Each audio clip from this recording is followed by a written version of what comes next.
Sa DOE lang po.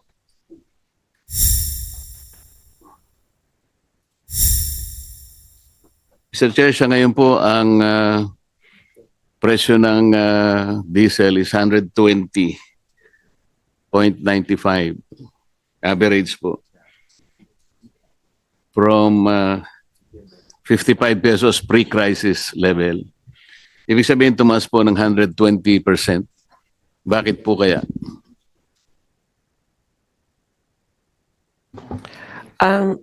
Mr. Chair, the increase is basically because we are an importing country. We don't have any refinery. We don't have indigenous resources. Or very, very minute lang. And if Mr. Chair, if you allow me, our fuel, our pump price, more or less, ang fuel cost niyan is about more than half, mga 50+%. Tapos meron kang logistics, ang margin ng companies, pero our tax is about 25%, Mr. Chair. Hindi, alam po natin yun, ma'am. Ang tinatanong ko, bakit po 120% ang itinaas? Ano po ang explanation? Mr. Chair, the upward push is because of the cost, the price of fuel, Mr. Chair, and because there's a increase in price of fuel, and then there's uncertainty in the infrastructure of the oil industry internationally. Yung logistics tumaas, tapos yung insurance tumaas na rin kasi natatakot na rin silang magpagamit ng vessel nila or crossing that traversing, no? So tumaas lahat. That's a component, all the logistics, insurance, mga lahat po, Mr. Chair. Did the government initiate an inquiry, for example, from the players, oil players, kung yung 120% is reasonable?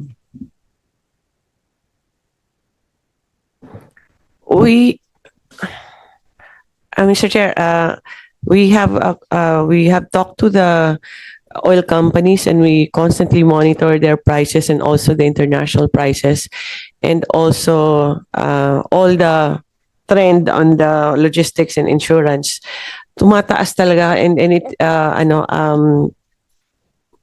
within range naman yung increase ng pump prices natin, Mr. Chair. Mr. Chair, ang ibig ko sabihin, nung sinabi po nila na talagang ganito ang itataas, 120%, did we take their statement as gospel truth right away?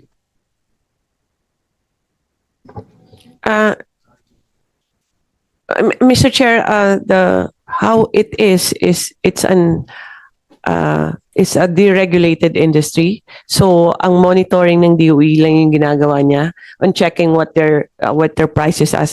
Yes, sir. It is within the range na kinakalculate din ng DOE, Mr. Chair. Mr. Chair, kasi po, ang alam ko, ang pinakamalaking refineries sa buong mundo, yung Rotterdam refineries. At meron po yan mga tangke na nakabalagbag sa Singapore. Marami po yan. Pati Petronas po, the second largest in the world, may mga tangke po siya sa Singapore. Nag-check po kasi ako, Mr. Chair. Halimbawa po, yung sa Rotterdam Refinery, kung halimbawa FOB price po, $570 per metric ton. Ang isang metric ton po is 1,180 liters. So kinuwento ko po yon, kasama na po yung itinatawag silang MAPS, yung means of Platts Singapore, which is $1.71. Yung 15 po, ito yung transport, ano? I-multiply natin ng 60 pesos, ito po yung peso to $1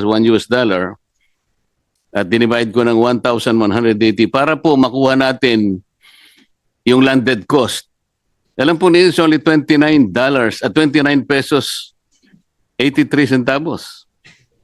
Kapag sinama po natin, kahit hindi natin alisin ang excise, VAT, may importation, distribution, storage, broker fees, SGS survey, 2% CME, ito po yung coconut methyl at saka VAT differential, which is actually 15 pesos and 51 cents.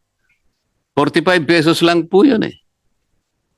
So, ang sinasabi ko po, Mr. Chair, bakit hindi po tayo, kasi po narinig ko, sinasabi nyo kanina, nakipag-usap kayo sa South Korea, nakipag-usap kayo sa China, nakipag-usap kayo sa Japan.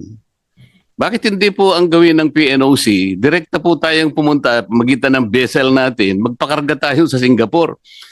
O hindi po dadaan yun ng Strait of Hormuz. Mr. Chair, yun po yung ginagawa ng PNOC. We are actually directly contacting possible suppliers in the US, South America, and North America. Lahat po, in-explore naman yan eh. But on average talaga na, ang gusto namin mag-diversify para hindi lang galing dito sa Middle East yung source natin. Ano? Pero ang isang issue din na why there's a limitation on the US source or on the other side, medyo 30-45 days kasi yung delivery. So may mga logistical but based on what are the offers to us, kasi fina-farm out yun yung offer ng PNOC, ang mga presyo, Mr. Chair, abot ng mga $200 per barrel eh. Madabag sinasabi ko po, ay yung mga tangke na nandun sa Singapore. Dalawang malalaking refinery sa mundo, Rotterdam Refinery at saka yung Petronas ng Malaysia. Pareho po silang may tangke. Kapag ka po ang pinag-usapan natin, yung Petronas Malaysia Refinery, yun po CIF, hindi POB. Kaya $640 per metric ton. Alam po niyo yung kwenta ko ron, 32 pesos and 63 centavos. Isama natin po yung additional cost. Huwag na po nating ialisin ang excise, VAT, and so on and so forth. 15.51, ang magiging presyo, mahal lang ng konti, 48 pesos per liter. Bakit po sinasabi natin, kinakausap natin ang Amerika o sa Caribbean, kung ano man yung gusto nyo kausapin, South Korea, or ang sinasabi ko po, nasa Singapore po yung mga tangke. Pwede po nating i-dispatch ang diesel natin, diesel tank transaction lang po pinag-uusapan natin eh. Nakapagtanong po ako sa kaibigan sa mga industry sa Singapore, kaya ko po nakuha itong ganitong mga data. Kaya po tinatanong ko sa inyo, paano po nangyari? Ang sabi ng Pangulo 2 weeks ago, meron po tayong about 50 to 60 days. 2 weeks lang po nangyari. Meron pa po tayong stock. Bakit sumipa po ng 120%? Yun po yung tinatanong ko. Nag-react po lahat ang ating mga sektor, agriculture, transport, lahat na po. Kaya nga po yung 230 billion na sinasabi ng ng DBM na gano'n na eh. Ang tinatanong ko lang po, bakit po tayo napunta sa 120% kagad? Bakit naging 110, 120 pesos ang average po ng liter ng diesel? At yung po namang gasolina, 62%. Bakit hindi po natin tinanong man lang, bakit po nagkaganon? Akala ko po ba tinitingnan natin?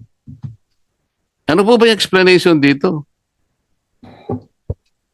Mr. Chair, ang presyo talaga ng international nag-increase eh. And we will check the vessels na mini-mention ni Senator Marcoleta. But based on sa mga information na nakuha namin sa mga nag-o-offer sa PNOC and also from our oil companies, may malaking increase talaga both on diesel and gasoline at 101%. Tama ba to? Ang increase niya for the past 3 weeks, 101% and 182% for diesel.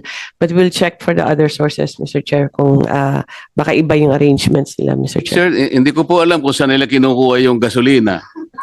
Baka pinag-uusapan po natin, ang gagaling ba lahat sa Persian Gulf? Hindi po yun ang usapan eh. Kahit na isara po yung Strait of Hormuz, ang pinag-uusapan is Persian Gulf. Sabi nga nila 20% ang apektado. Paano po yung Suez Canal? Bukas naman po yun. Pero wag na po natin pag-usapan yun. Ang sinasabi ko po ay yung mga tangke na nakapondo sa Singapore. Napakarami po niyan. Petronas Refinery at saka yung pong Rotterdam Refinery.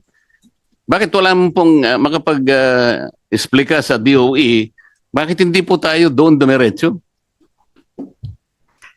Mr. Chair, ang Singapore kasi trading yan eh. And then those mga nakalutang lang ng mga barko dyan, yun po yung mga binibenta ng mga traders tsaka yung mga refineries po. So ganun po yung presyo pa rin na offer po sa amin ng mga traders. We've talked to several already international traders na dumadaan ng Singapore. And same pa rin yung presyo na binibigay sa amin. But we'll recheck, Mr. Chair.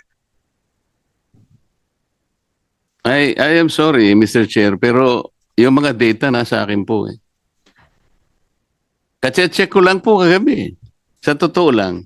Kagabi po ay 495 pa nga po eh. Per metric ton. Idagdag po natin ang shipping na $15 dollars. At saka yung 1.71. Ito nga po yung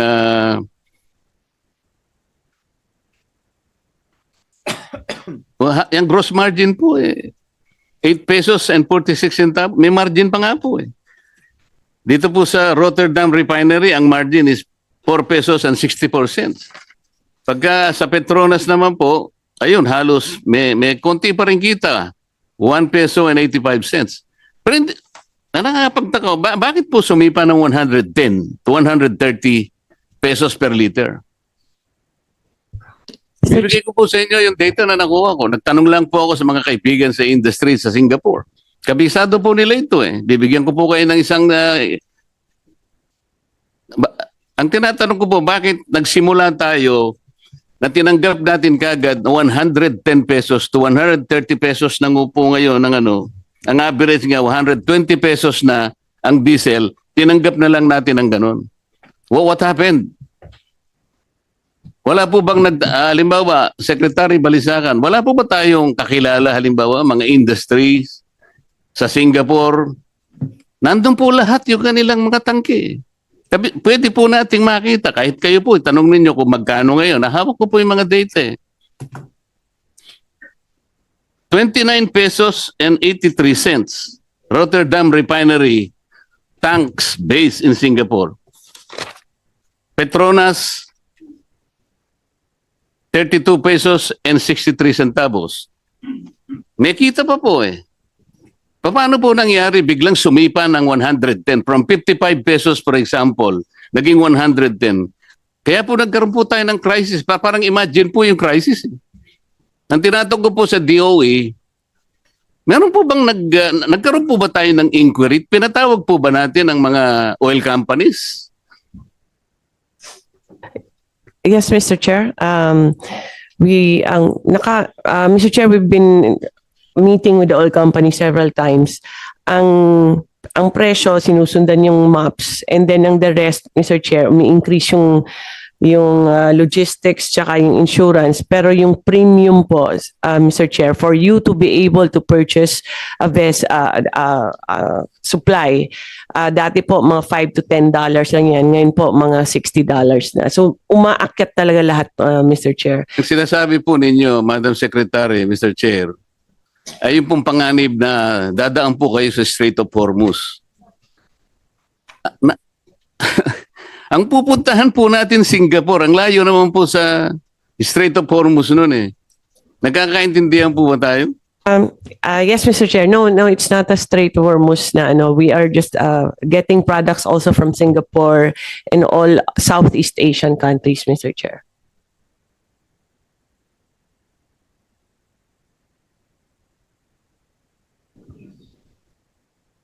Mr. Chair, ang aking gustong i-discuss, at alam ko ito po ang naintindihan naman ng DOE. Ito po dahil sa sinasabi natin may crisis na, tank to vessel procedure na po ang pinag-uusapan natin. Yung ating pong, ang ating vessel, siya na po yung lalapit doon sa tangke sa Singapore. Hindi po ba nyo alam mga procedures? Nasa akin yung procedures, nakuha ko kung paano po natin mapapadali ito eh. Ayun po yung FOB price, $570 per metric tons. Rotterdam Refinery, tanks based in Singapore. Yung Petronas naman po, 640 dahil hindi FOB yun, CIF. Kukwentahin po natin lahat ang mga local add-on, kagaya po na sinasabi ninyo, 15 pesos, 51 centavos lang per liter yun. Kahit idagdag po ninyo yun, Sa 55 pesos, may kita pa po eh. Kaya tinatanong ko po, paano po tayo napunta sa 110?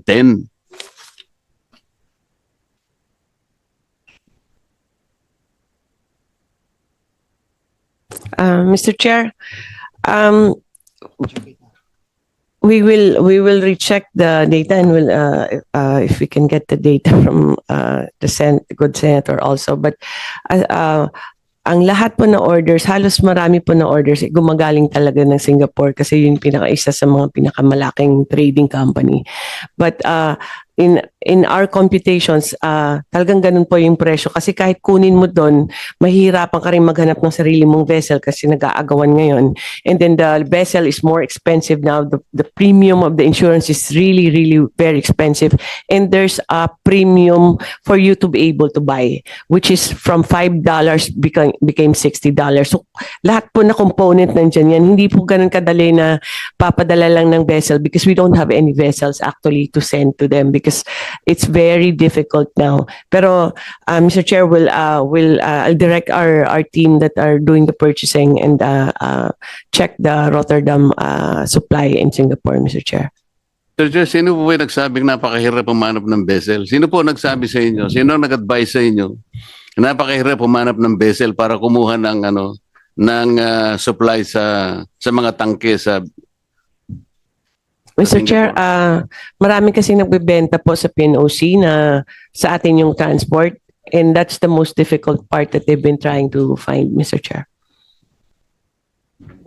Yun po bang mga players natin, ganun din ang kanilang sinasabi sa inyo? I'm not talking about the PNOC. Sa atin po yun eh. Yes, Mr. Chair, they were the first ones actually that flagged this, Mr. Chair. Yung ating mga players, sinabi po nila na napakamahal po dun sa Singapore. Did you check? Did you check the FOB price in Singapore as we speak? Yes, Mr. Chair, we have been checking actually Singapore and all the other countries. Di nga po, nasa akin na po eh. FOB and CIF, both Petronas and Rotterdam refineries. Yes, Mr. Chair, we have checked also on that, Mr. Chair. So pareho po tayo ng presyo. No, Mr. Chair. Saan po nyo kinukuha yung presyo ninyo? Ito nga yung sinasabi ko, dapat po nagkaroon ng inquiry man lang. Kung halimbawa, sinabi ng mga players ganito, kaya nga tanong ko po, did we take those as gospel truth? Paano po natin chinek? Mr. Chair, this is based on also on the maps as we have prescribed how the computations will be and also, Mr. Chair, on the experience of PNOC in Secretary, ang maps po is only $1.71. Sinasabi ko na po ito eh. Kanina po yung presentation kanina yung Dubai plots. Hindi po relevant yun because we are not getting something sa Dubai. Ang sinasabi ko Singapore lang. I'm trying to direct the conversation to Singapore. Nandun po yung mga tangke ng dalawang refineries. Pwede po ninyong check-in ngayon. Yung sinasabi, kung totoo yung sinasabi ko, hindi. Anyway, Mr. Chair, I don't want to belabor this. Alam ko, makukuha nyo naman. Mamaya, bibigay ko po yung data ko sa inyo para lang matapos tayo. Gusto ko lang po magtanong kay Secretary Kakdak. Secretary, tungkol po doon sa pinag-usapan natin, I think that was about 10 days ago, nung tumawag sa akin ng Secretary ng Bahrain, was the ambassador at saka yung labat, dahil nagkaroon po yata ng kung hindi, parang miscommunication, nung inyo pong interview sa DCMM yata, nasabi ninyo na ang ibinibigay doon sa mga distress no OFWs doon sa Bahrain is $200 po ang nasabi ninyo. Ngayon po, medyo nagkagulo po, pumunta sa embassy yung mga na-distress nating o displaced nating mga manggagawa, ang binibigay pala is only 20 dinars, katumbas lang ng about $50 to $53. Kaya nagkagulo po, sa akin po tumawag yung ambassador. Hindi ko po alam kung bakit niya nakuha yung number ko. Alas 10 ng gabi sa atin, alas 5 ng hapon sa kanila. Kaya mabuti naman, nakausap po kayo, nasa airport pala kayo noon, hindi nyo naman ako binalikan. Ano po bang nangyari doon? Naayos po ba yun? Kasi ang pagkakaalam ko, tinanggal pa yata yung labat. Nag-report lang pero siya pang tinanggal. Totoo po ba yun? Yes, that same night po, Mr. Senator, nag-Zoom Philcom po kami at doon napaliwanag na una, talagang 20 BD yung binigay nung araw na yon at pangalawa, rinirepaso po yung rates at yun po yung sinasagawa namin ngayon. Babalikan po namin sila, Sen, kasi ang intention namin ay taasan, higitan pa sa 20 BD at yun po ang sinasagawa natin ngayon. Babalikan natin sila. In the meantime, nagbukas na po yung ating repatriation effort out of Bahrain. Around 200 po ang naitawid sa causeway at patuloy lang po yung repatriation effort natin Mr. Senator. Yun pong na-recall is yung administrative staff na nasangkot po sa isang viral video kung saan ay naging highly disrespectful po siya sa ilang OFW leaders who were outside the embassy premises. Kaya't sa ngayon po, we are subjecting him to an investigation. He is back home. Senator Hindi po yung labor Marcoleta, attaché, Mr. your time is up, but you can have one or few more questions.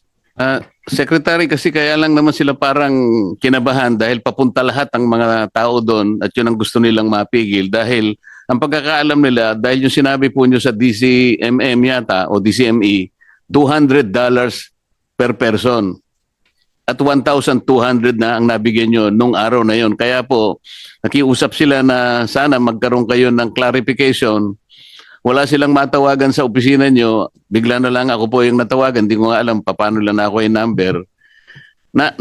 Ayos po ba yun? Kasi ang alam nila 20 dinars lang, pero $200 po kasi ang sinabi nyo, kaya nagkagulo po sila. Yun po yung tinatanong nila, at hindi nyo naman ako binalikan kung naayos yun. Kasi parang nangangamba po sila sa araw na yun, baka daw po guluhin sila ng mga distress workers. Sen, pasensya na po, hindi ko kayo nabalikan, but rest assured, right after your call, nagpa-convene po ako ng virtual Filipino community at ako'y humingi ng paumanhin at naipaliwanag ko po na nagkamali po ako nung sinabi kong 1,200 US dollar. Yung $200 para ho doon yun sa umuwi. So yung 200 for instance na tinawid sa causeway, $200 po ang natanggap nun. Pero bagamat ganon, Sen, Mr. Senator, pinag-aaralan ho namin ang figures at ang direksyon po ng aming isasagawa is mas mataas sa 20 BD. Ibig sabihin, babalikan po namin yung mga nabigyan ng 20 BD para dagdag yung anumang level yung nakita naming sapat. At rest assured, Mr. Senator, naayos po natin on the same day in terms of pagpapaliwanag at paghingi ng paumanhin, naayos po natin sa mga Filipino community leaders on the same day na tumawag kayo. Pasensya na po, hindi ko lang na kayo nabalikan. Pero right after your call, I immediately asked the Labat to convene a virtual Filipino community meeting. Mga 8 p.m. Filipino time po yun nung nagkaroon kami ng virtual Salamat, meeting. Secretary. Isa na lang, boss, kung pwede. Pwede po. Yun po kasing sinabi nyo, Chairman, kanina, yung pagka ganitong namumuo ang krisis, kung talagang ang may krisis, Secretary Yusek Tubimpi, kung talaga nga, dapat talaga yung lahat ng agency merong isang contingency plan, comprehensive. Tama naman po yun. Di ba, Secretary Balisacan, dapat kayo po yung nanguna nun. Kasi kayo naman ang planning talaga eh. Yung centralized approach po, para sa ganun, hindi nangangapa ang bawat isa.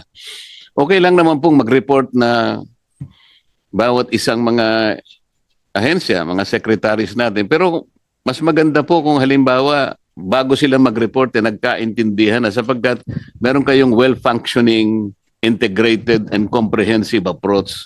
Kasi krisis na po ito eh. Mabuti na nga, kahit papano nakita natin ang mga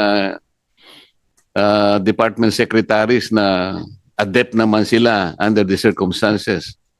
Lalo na po yung aking kaibigan na Rex Gatchalian na medyo tumaba po ngayon. Hindi ko nga alam bakit tumaba ka naman ng ganyan.